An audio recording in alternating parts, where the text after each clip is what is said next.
రామ్ రామ్ శనార్థి దండాలు అందరికీ ఎట్లున్నారు? మంచిగున్నారా? మంచిగుంటే మంచిదే, గట్లనే ఉండాలి అందరు కూడా. మరి ముందుగా అందరికీ కూడా ఖతర్నాక్ వార్తలకు స్వాగతం సుస్వాగతం. మొదలైతే హెడ్లైన్స్ చూడుర్రి.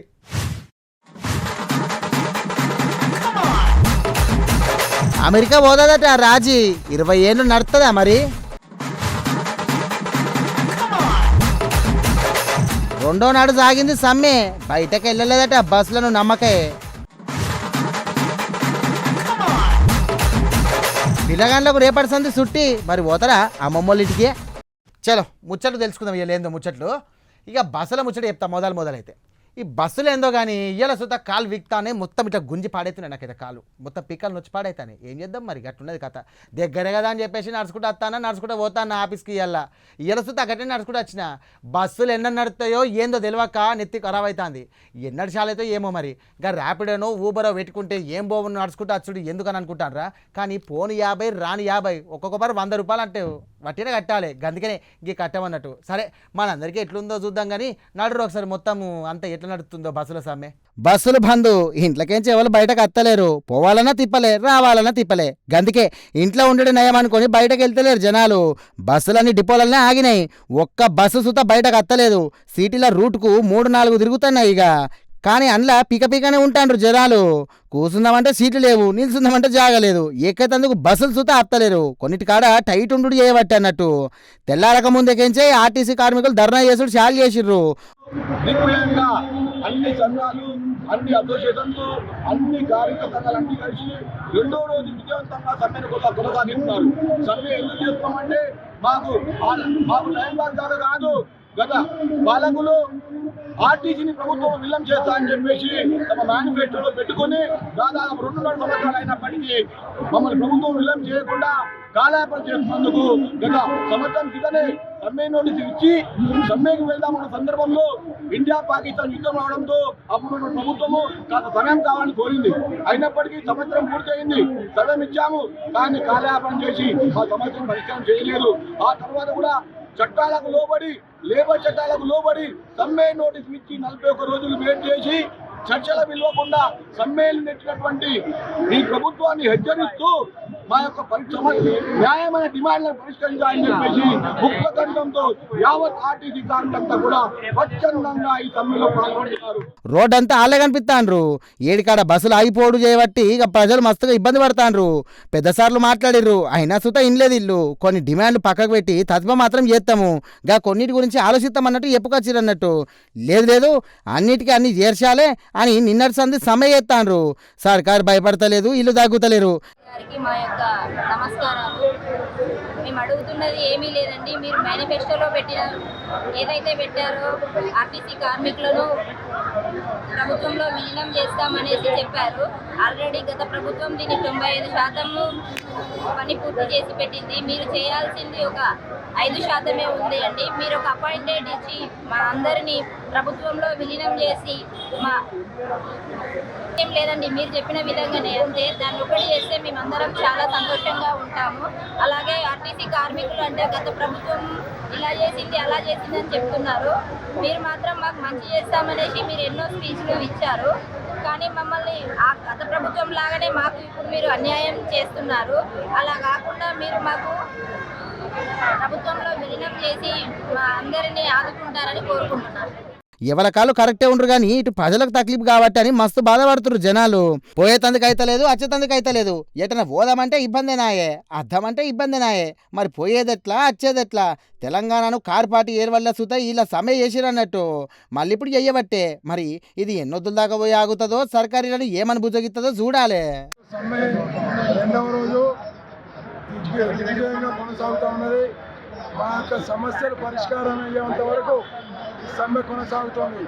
ఈ యొక్క ప్రభుత్వం మొండి వైఖరితో సమస్యలు పరిష్కరించకుండా కార్మికులను రెచ్చగొట్టే విధంగా సమ్మెను కొనసాగిస్తూ ఉన్నది.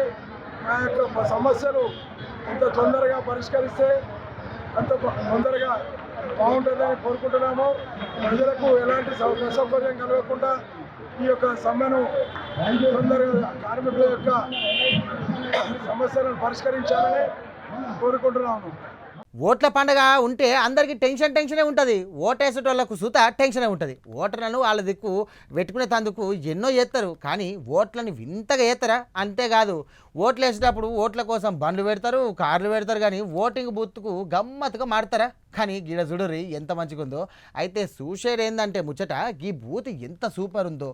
అదే కాదు, ఇంకో గమ్మత్ ముచ్చట చూస్తా ఉన్నది, ఒకసారి చూడరి. తమిళనాడులో ఇలా ఓట్ల పండుగ అన్నట్టు జోరు మీద నడిచింది. ఇంతకుముందు రాష్ట్రాన్ని ఏలినోళ్ళు, ప్రతిపక్షంలో ఉన్నోళ్ళు, హీరోలు, హీరోయిన్లు, ముఖ్యమైన వాళ్ళందరూ కూడా వచ్చి పొద్దుగాలనే చేతికి ఇంకు పెట్టుకొని పోయిర్రు. ఎవరికి నచ్చిన వాళ్ళకి వాళ్ళు ఓటేసిరు అన్నట్టు. పెద్దల ముచ్చట అదైతే చిన్నోళ్ళ ముచ్చట చూస్తే చిత్రమే ఉన్నది. ఇలా తమిళనాడులో మస్తు గమ్మత్ ముచ్చట్లు కానొచ్చినాయి. గిదని చూడుర్రి, పెళ్లి పందిట్లో ఉండాల్సిన వాళ్ళు ఓటేసేందుకు వచ్చిర్రు అనుకుంటాన్రా? అవు, వాళ్ళకు నచ్చిన వాళ్ళకు ఓటేస్తేందుకు ఓటింగ్కి వచ్చిర్రు. పిల్లగాడు పిల్ల మెడల తాళి కట్టంగానే ఎంబటినే ఓట్ల కాడికి తీసుకొచ్చిర్రు. మొదటి పారి కలిసి బయటకు పోయింది ఇటే కావచ్చు. యాదుకుంటుంది పొండ్రి ఎల్లకాలం వీళ్ళకు. పెళ్లి పిల్ల పిల్లగాడు పెళ్లి బట్టలనే వచ్చిర్రు ఓటేసేందుకు. మెడల దందలు, నెట్టికి బాసింగాలు, బుగ్గన సుక్క, ముఖం మీద పిల్లగానికి సిగ్గు అన్నీ ఇంకా ఎప్పట్లెక్కనే కనిపిస్తాయి. కనీసం బట్టలు సుతా మార్చుకోలే, డైరెక్ట్గా ఓటేస్తేందుకే వచ్చిండ్రు. కాళ్ళు నొత్తాన్నాయి. ఆడేమన్నా మనకి ఇచ్చిండా? వీళ్ళు గెలిచినా వాళ్ళు గెలిచినా మనకి ఏమన్నా అత్తదా అనుకుంటా గమ్మున ఉండేటోళ్ళు గీళ్ళని చూసి నేర్చుకోవాలి. పెళ్లి ఉండి తతిమ కార్యాలు ఆన్నే ఆపి చుట్టాలను కూర్చోబట్టి ఒక 2 నిమిషాలు టైం అడిగి వచ్చిర్రట చుట్టాల తాన. మీ భాష మాకు అర్థం కాకుండా సుత మీ ఇంట్రెస్ట్ చూస్తున్నా ఇంటం చెప్పుర్రి சார்லு. இன்னைக்கு தான் எங்களுக்கு மேரேஜ் ஆச்சு. ஸோ எங்களோட ஜனநாயக கடமை ஆற்றுறதுக்கோசம் நாங்கள் ஓட்டு போடுறதுக்காக நாங்கள் தம்பதியாக வந்து எங்கள் கடமை ஆற்றுறதுக்காக வந்தோம். காலையில் 7 to 9 கல்யாணம் ஆச்சு. இப்போ மணி எல்லாம் முடிஞ்ச உடனே வந்து இப்போ ஓட்டு போட்டுருக்கோம். மணி 10-11 ஆகுது. புதுசா இருக்கு, ரொம்ப புதுசா இருக்கு இந்த வாட்டி ஓட்டு போடுறதுல. தமிழ்நாடே வந்து இந்த தேர்தலில் ரொம்ப வெயிட் பண்ணிட்டு இருந்தாங்க. ஸோ நாங்களும் அதே மாதிரி ஈகராக வெயிட் பண்ணிட்டு இருந்தோம். ஸோ அதனால நாங்களும் என்னுடைய ஜனநாயக கடமை ஆற்றுறதுக்கு நான் வந்திருக்கேன். ஓகே, நன்றி. என்னுடைய பேர் ரவி ராகுல், என்னோட மனைவி பேர் வந்து சிவரஞ்சன். 234 234 தொகுதி. டேட்டும் வந்து பார்த்தீங்கன்னா 23/4. ஓகேங்களா? அதனால எங்களால் மறக்கவே முடியாத நாள் వెల్గ జననాయకం. நன்றி, ஜெய்ஹிந்த். ఇగో గీ అవ్వని చూడుర్రి, ఎంత ముసలమ్మ లెక్కుడదో. పండు ముసలమ్మ 110 ఏళ్ళు నిండినాయట. 100 ఏళ్ళు నిండు అంటేనే వామ్మో అంటాం. గసంటిది ఇంకో 10 ఎక్కువనే నింపుకున్నది గీ అవ్వ. అయినా సుత సాలక లెక్క నిటారుగా ఉన్నది కదా. అందరి ముందే నడుచుకుంటూ వస్తుంది. జరంత సపోర్ట్ ఇచ్చారు కానీ ఎవరు పట్టుకోకుండా నడిచేటట్టుంది కదా అవ్వ. గీ అవ్వ సుత వచ్చి ఓటేసిపోయింది. ఇక నచ్చిన వాళ్ళు కుర్చీలో కూర్చుంటే చూద్దామని వచ్చి ఓటేసిపోయింది అవ్వ. ఇగో గీ చూడుర్రి ఎంత గమ్మతున్నదో. పెళ్లికి వేసే పందిరి లెక్క ఎంట్రీ ఉన్నది. ఈతాకులతోటి అల్లి గోల్డెన్ లెక్క పెట్టిర్రు అన్నట్టు.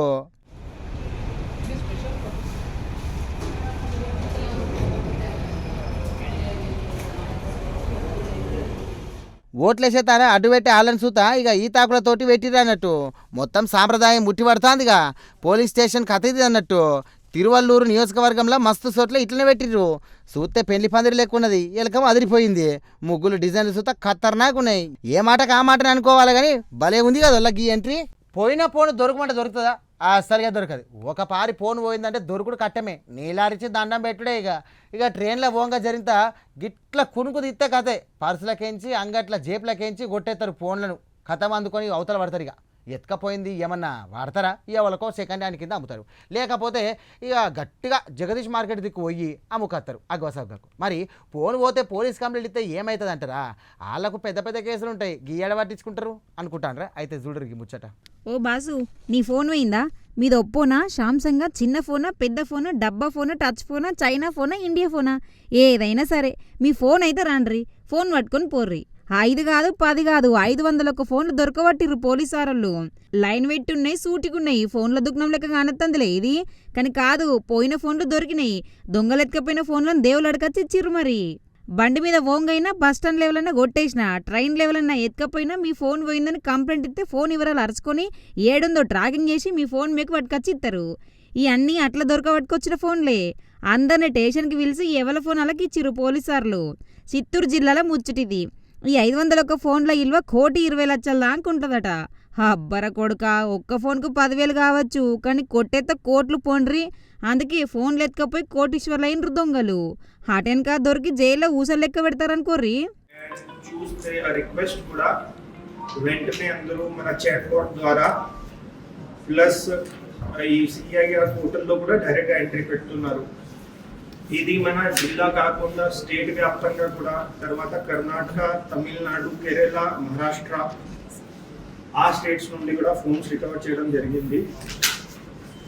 ఇప్పుడు వెరిఫై చేసుకొని ఈరోజు అందరికీ 500 ఓనర్స్ ఎవరెవరు ఉన్నారు వాళ్ళకి ఈ ఫోన్స్ డిస్ట్రిబ్యూట్ చేస్తున్నాము. ఎవరికి ఫోన్ మిస్ అయినా, థెఫ్ట్ అయినా మన నంబర్ 9440900004కి టెక్స్ట్ పెట్టవచ్చు, వాట్సాప్ చేయవచ్చు. మొబైల్ ఫోన్ కాకుండా ఎలాంటి ఇల్లీగల్ యాక్టివిటీస్ గురించి లేకపోతే ఏమైనా ఇన్ఫర్మేషన్ ఉంటే, సెన్సిటివ్ ఉంటే అది కూడా మనకి పెట్టవచ్చు. We will maintain confidentiality. ఈ ప్లస్ మీడియా మిత్రుల ద్వారా నేను మన టీమ్ సిఐసిసిఎస్ ఉమా, మన స్టాఫ్ శ్రీ బాబుజీ, శ్రీ రఘురామ్, ప్లస్ ఈసారి రికవరీ ఇంకా బాగా వచ్చింది ఎందుకంటే మన ఏఎస్పీ అండ్ ట్రైనింగ్ తరుణ్ గారు కూడా దాన్ని చాలా గట్టిగా మానిటర్ చేశారు. So I would like to thank my team. ఈ పబ్లిక్ నుండి కూడా రియాక్షన్ చూసి మాకు ఇంకా మోటివేషన్ ఉంటుంది ఇంకా గట్టి పని చేయడానికి, ఇంకా తొందరగా రికవరీ చేయడానికి. ప్లస్ ఇప్పుడు అందరూ మీడియా మిత్రులు కూడా ఉన్నారు. So I would like to request them, ఇప్పుడు ఐపీఎల్ సీజన్ నడుస్తుంది, కొంచెం బెట్టింగ్ రిలేటెడ్ కూడా ఇన్ఫర్మేషన్ ఉంటే మాతో షేర్ చేయండి. పోయిన ఫోన్లను తీసుకొచ్చి ఇచ్చుడు ఇదే మొదటి పని కాదు, 14సారట. అన్ని కలిపి 9,50,00,000 40,000 ఖరీదు చేసి 4,607 ఫోన్లు దొరకబట్టిరన్నట్టు. కర్ణాటక, తమిళనాడు, కేరళ, మహారాష్ట్రతో పోయినాయట చిత్తూరు ఫోన్లు. ఎత్తుకపోవాలి, అటకించటే అమ్మేయాలి. ఈ ఎన్కులాడిన దొరికే అనుకురు కావచ్చు దొంగలు, కానీ టెక్నాలజీ ఏమైనా చిన్నదా? దునియా ఏలబట్టే పక్క రాష్ట్రం పోయిన ఫోన్లు పట్టుకురావట్టే. దొరుకుడు ఈజీ గాని బాయిల కాడ పెట్టి మర్చిపోకుర్రి. బస్సులలో సీట్ల మీద పెట్టి, ట్రైన్ల కిటికీల మీద పెట్టి నిద్రపోకుర్రి. ఈ ఇడికే తతిమ కేసులు మస్తున్నాయి. అన్నిడిచిపెట్టి మీ ఫోన్ల మీదనే కూర్చుండు అవుతుందా? మళ్ళా జర పైలం పబ్లిక్ నీ ఆనలు చల్లకుండా కొట్టినట్టే ఇప్పటిదాకానే ఎండ కొట్టి పాడింది, కథం గప్పుడే చల్లగా అయింది, ఆనశాల పాడింది. ఒక దిక్కు బస్సులు లేవు, ఇంకో దిక్కు ఎండలు, మళ్ళీ అప్పుడే ఆననట. ఏం ఆనలో ఏమో పొర్రి, ఇది ఆనకాలమా ఎండాకాలమా అన్నట్టుంది కథ అంతా. మరి ఆనలకు సగం పంటలు నాశనం అయిపోయినాయి. మరి చూద్దాం పాండ్రి ఆనల సంగతి ఏందో. జోపుతున్నాయి పో ఆనలు. ఎండాకాలం ఇంటికి చుట్టం వచ్చింది ఆన, ఎండాకాలంలో ఆనలు కొట్టుడేందో మరి నాకు అర్థం కాకొచ్చింది. నిన్న తుపర పడితే ఇయ్యాల కొన్నిటికాడ సరిసి చంపింది. ఇడిచి కొట్టే ఆనలకు కొన్నిటికాడ ఐస్ గడ్డలు పడ్డాయి, జొన్న చేనులు ఒరిగినాయి, కంకులు కిందికి పడ్డాయి, వరి కిందికే వన్నదిగా. ఏడుకాడ పంట నట్టమైంది అన్నట్టు. టమాటాలు, మిరపకాయలు, వరి చేనులు ఒరిగే వరకు రైతు కండ్లల్లా పొంటి ఇక మొత్తం కన్నీటి బొట్ల కాడుతున్నాయి. కురిసిన భారీ వర్షానికి రైతులు తీవ్ర నష్టపోయినాం. మిర్చి రైతులు, ఇటు వరి వేసిన రైతులు, వరి కోతకొచ్చింది. ఆ కోతకొచ్చి దశలో మొత్తం వరి నీలమట్టం అయిపోయింది. ఇటు రైతులు, మా మిర్చి రైతులను చూసుకుంటే మొత్తం కళ్ళాల మీద ఉన్నాయి. మిర్చి ఆరబెట్టుకునే సమయంలో ఈ అకాల వర్షం కురిసింది. ఆ కురవడం వల్ల బరకాలు కప్పుకునే టైం కూడా మాకు ఇవ్వలేదు. అనుకోకుండా వచ్చి కప్పినా కూడా అతి బీభత్సమైన గాలి దుమారం లేచింది. మనం ఊళ్ళ నుంచి బయటికి రావాలన్నా కూడా విద్యుత్ స్తంభాలు ఇరిగిపోయి ఉన్నాయి. ఎక్కడ కరెంటు ఏమవుతుందో అని ఆ అభయంతో ఉన్నాం. కొన్ని ఇండ్ల రేకులు లేచిపోయి మాకు తాగుతాయి కావచ్చు అన్నట్టుగా భయాందోళనలో ఉన్నాం. ఇదే విధంగా మళ్ళీ ప్రభుత్వానికి గుర్తు చేసేది ఏంటంటే, గత సంవత్సరం కూడా మా వరి వేసిన రైతులు వరి నీలమట్టం అయిపోయింది. మా మిర్చి రైతులను ఆగం చేసినా కూడా ప్రభుత్వం కనీసం కనికరించలేదు, మాకు కనీసం నష్టపరిహారం కూడా అందించలేదు. ఇప్పుడు మేము మా రైతు వారిగా మేము డిమాండ్ చేస్తున్నది ఏంటంటే, వరి తడిసిన ధాన్యాన్ని కూడా ఏ తేడా లేకుండా కొనుగోలు చేయాలి. వెంటనే తడిసిన ధాన్యాన్ని కూడా కొనుగోలు చేయాలని మేము డిమాండ్ చేస్తున్నాం. మాకు నష్టపరిహారాన్ని ప్రకటించాలి. మేము రైతు వారిగా మేము డిమాండ్ చేస్తున్నాం. పొలం చేతికి వచ్చి కోత కోసే టైంలో ఆన పడే వరకు ఆపిండ్రు అట్లే. ఇక అటు కోసిన అడ్లు కళ్ళలలో ఉండే వరకు అవి కూడా తడిచినాయి అన్నట్టు.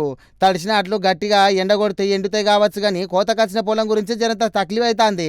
పొలం అంతా కింద వండేసరికి మరి పంట ఎట్లా తీసేదని బాధపడతాను రైతన్నలు. కంకులు, జొన్న, వరి, టమాటా రైతుల కోసం చెప్పరాదు అనుకోర్రు. ఇక ఎండాకాలం ఆనలు పడుతున్నాయి, ఆనకాలం ఏమవుతుందో మరి.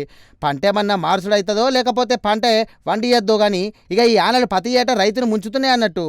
రోడ్ల పొంటి మొత్తం ఆనలే, నీళ్లు లేని కాడ లేనే లేకపాయే, కొన్నిటి కాడనేమో జోపిడ్సబట్టే ఆన. నిన్న అనుకోకుండా అకాల వర్షానికి గాలి దుమారం అంటే అసలు మామూలు దుమారం కదా అది. ఆ దుమారానికి బరకాలు వేద్దాం అనుకుంటే మిర్చి కళల మీద ఆ బరకాలతోనే కొట్టుకుపోతాం మనసులో. అంత బీభత్సంగా వచ్చి ఆ గాలి ద్వారానికి మిరపకాయలు కూడా చాలా కొట్టుకుపోయినాయి. ఆ తడిసి ముద్దైనాయి ఈ మిర్చి కళ్ళల్లో. ఈ మిర్చే కాకుండా వరి కూడా చాలా ఆ గాలి ద్వారానికి మొత్తం రాలిపోయి కనీసానికి వర్షానికి ఘోరంగా తయారైంది. దయచేసి అధికారులు ఈ కళ్ళాలపై వచ్చి గమనించి రైతులని అన్ని విధాలుగా ఆదుకోవాలని ప్రభుత్వాన్ని మేము విజ్ఞప్తి చేస్తున్నాం. ఎన్నొద్దులకు నా కళ నెరవేరుతాంది. ఇన్ని రోజులు తెలియక నేను గిన్నే ఉంటిని. షీ ఆగురు ఎటో రాడేంది చేతిలో సంచినది ఎటో పోతాందిగా ఈ పొల్ల. రాజే ఎటు పోతానవే? అమెరికా పోతున్నా. ఆధార్ కార్డు లేదు, నువ్వు అమెరికా పోతావా? గిన్నే కదా 15 కిలోమీటర్లు నడిస్తే అయిపోయి, ఇంకా ఆధార్ కార్డు ఎందుకు? నేను నిద్రపోతానా? బా మంటలేసి పడైతే. లేదు లేదు నిజమే, ఇది కళ కాదు. నీ ఏమో కథలు పడుతున్నావు. మా బాబు తమ్మునివి కాకవైతివని సప్పుడేకుంటున్నా, లేకపోతేనా షీరి చింత గడతా. కడితే కట్టినావు కానీ ఇంతకు ముందు ఏందో అన్నావు, అది చెప్పోసారి. 15 కిలోమీటర్లు నడితే అమెరికా వస్తుందా? అమ్మా యాడికెళ్ళి వచ్చినవే నువ్వు, నాకు అర్థం కాదు. గంగుల్ కాకకేమన్నా నెత్తి ఖరాబ్ అయిందా? అంత ఆగమాగం ఒరుతాండు, నవ్వుతాండు. నాకే నెత్తి ఖరాబ్ అయిందా? సరే సరే పో, 15 కిలోమీటర్లు నడిచి అమెరికానే పో ఇక నువ్వు. ఈ వీడియో ఇప్పుడు సోషల్ మీడియాలో మొత్తం వైరల్ అవుతాంది. అవు కానీ గీ దిక్కు నడుతుందా గీ దిక్కు నడుతుందా? ఏ దిక్కు నడతావు? ఆ వీడియోలో ఏం చెప్పిర్రే? ఏదో దిక్కు. నేను గూగుల్ మ్యాప్ పెట్టుకొని అయితే ఓతగాని నువ్వు సుత్తం అత్తవా? ఇద్దరం కలిసి సుట్టేద్దాం అమెరికాని. అది 15 కిలోమీటర్లు నడితే వచ్చేది కాదు, 16,000 కిలోమీటర్లు వాయు మార్గం అది కూడా. ఏ కాదు కాదు, నువ్వు తప్పు చెప్తాన్నావు. 15 కిలోమీటర్లే నడిస్తే అమెరికా వస్తుంది. దేశాలు, పర్వతాలు, అడవులు అన్నీ నడుచుకుంటూ పోతే లక్షల కిలోమీటర్లు దాటుతుంది మొత్తం. అవు కానీ నీ పాస్పోర్ట్ ఉందా అసలు నీకు? అగో గవి లేకపోతేంది, ఆధార్ కార్డు పాన్ కార్డు ఉన్నది కదా, గది జాలయా? పాకిస్తాను, ఆఫ్ఘనిస్తాను, ఉజ్బెకిస్తాను, కజకిస్తాను, రష్యా, ఇక ఓళ్ళు నీ ఆధార్ కార్డు పాన్ కార్డు చూసి భయపడతారు కావచ్చు నాకు తెలిసి. మరి అయినా గాలెందుకు నాకు భయపడతారు? గా దేశాలకు నేనెందుకు పోతా? ఓ పిసపోరి, నడుచుకుంటూ పోవాలంటే రోజుకు 15 కిలోమీటర్లు నడుపుడు. ఉత్త 15 కిలోమీటర్లు కాదు, అట్లా 20 ఏళ్ళు నడితే వస్తుంది అమెరికా. ఈ దేశాలన్నీ దాటి పోవాలి, వాళ్ళు ఒప్పుకుంటారా? అయినా నువ్వు ముసల్దాని అవుతావు పిసదానా, గప్పుడు ఇంకా ఆధార్ కార్డులో గుర్తు కూడా పట్టరు కావచ్చు నిన్ను. ఏందే 20 ఏళ్ళు నడవాలనా? రోజుకు 15 కిలోమీటర్లు నడవాలనా? కాదు కాదు, తూర్పు దిక్కు ఓ 15 కిలోమీటర్లు నడవవ్వ, గంగ వస్తుంది. ఆ పక్క పొంటి అడవి సుత్త వస్తుంది, అందులో నడువు, అమెరికా కనిపిస్తుంది నీకు. బంగారు చేతులతో చూడు ఈ బిత్తిరి ముఖం దానా. షీ, నేను ఎందుకు ఇట్లా తప్పుగా చూసినా అంటే మొత్తానికే నేను అర్థం చేసుకోలేదా? రష్యా అమెరికా నడిమిట్ల దూరమే 80 నుంచి 90 కిలోమీటర్లు. ఈమె ఈడికించి 15 కిలోమీటర్లు నడిచి అమెరికా పోతుందట.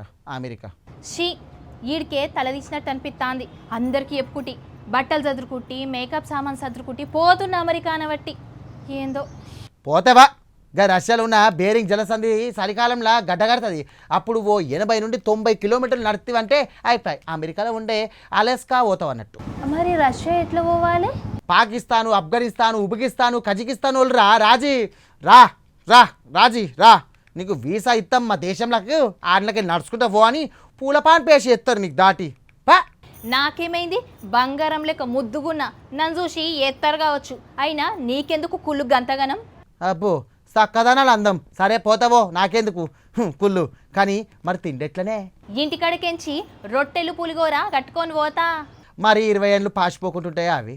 పోంగ దొంగలు పడి ఎత్తుకపోతారు కావచ్చు. పైలం పులిహోర చపాతీలు పాసిపోయిన ముఖం దానా. షీ, నేను అమెరికా పోతా అన్నా అని అందరికీ చెప్పుకుంటుని. ఇప్పుడు నా తల ఎట్లా చూపియాలనో ఏమో అందరికీ. తలకాయ మీద కుండ బోర్లు వేసుకొని తిరుగు కానీ వాళ్ళందరూ నమ్మిండ్రా, నువ్వు చెప్తే నాకు అర్థం కాదు. ఆవు, మా ఆయన నా కోసం రొట్టెలు సుతం చేసిండు. కూర అయితే వాసిపోతుందని తొక్కు కూడా పెట్టిండు. ఆయన తడికి పోయినాక నేను ఆకలికి తగ్లిప్ కాకుండా. పెద్ద ప్లాన్ వేసింది కదా ఇది. సరే, ఇక 2 వద్దులు మా అమ్మగారింటికి పోతా. మనసు మారిందనుకో రాత్రికే ప్రయాణం మొదలు పెడతా. ఇక తెల్లారేసరికి అమెరికా దాకా పోతా. తెల్లారిందనుకో అమెరికాలు ఉండొచ్చు. ఇదో గొర్రె తలకాయ, ఈ అమ్మ కోడి దిమాక్ ముఖం దొరికొచ్చావు. ఏదో ఒక వీడియోలో 16,000 కిలోమీటర్లని చెప్పేవరకల్లా ఇట్లా కథలు పడుతుంది. నడుచుకుంటూ పోవాలంటే మొత్తం 1,10,000 కిలోమీటర్ల దూరం ఉంటుంది. కానీ మస్తు దేశాలు దాటాలి, వీసాలు ఇస్తారా? 20 ఏళ్ళు నడితే ఉంటారా? తిరిగి వస్తారా? పిసా కాకపోతే ఇక వీడియోను పట్టుకొని ఎగిరింది ఇది. సరే నేను ఇంటికి పోయి మంచిగా చెప్తా. అవ్వా ఎప్పుడు అయ్యేదే కొత్తగానా. చెప్తున్నా కదా రోజు తప్పలేవు ఇయ్యాల కూడా పడ్డాయి ఫోన్ చేసి మరి మా సార్ తిట్టబట్టే ఏం చేస్తావు ఏం పని చేస్తున్నారా బాడీ అని తప్పేటట్లేదు ఏం చేస్తాం రోజు మర్చిపోయేటట్టు ఇయ్యాల కూడా మర్చిపోయి పాడినా ఈ వార్త సరే గా వార్త ఏందో నా మీద ప్రేమతో చూడరాదు ఒకసారి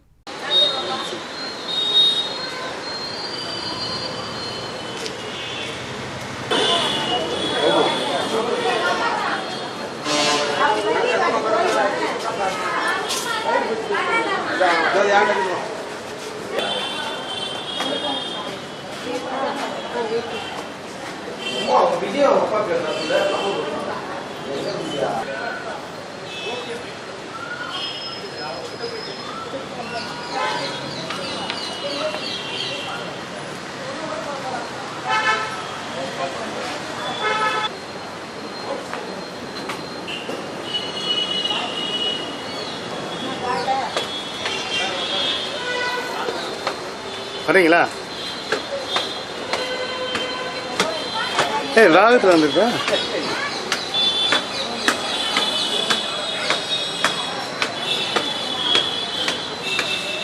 அப்படியே குழந்தைய வச்சுன்னு வர வச்சுங்க வீடியோ சார் நீங்கள் எடுத்துங்க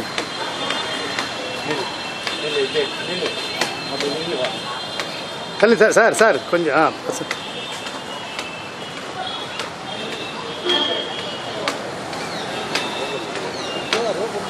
பக்கெட்டு போ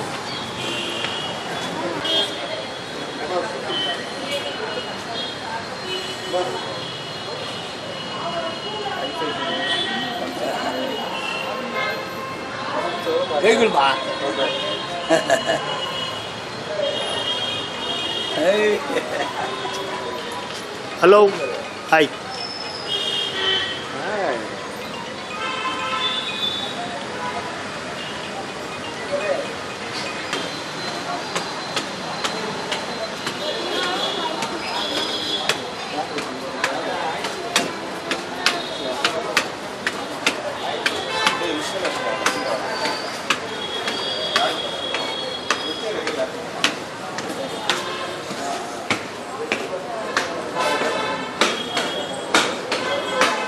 హలో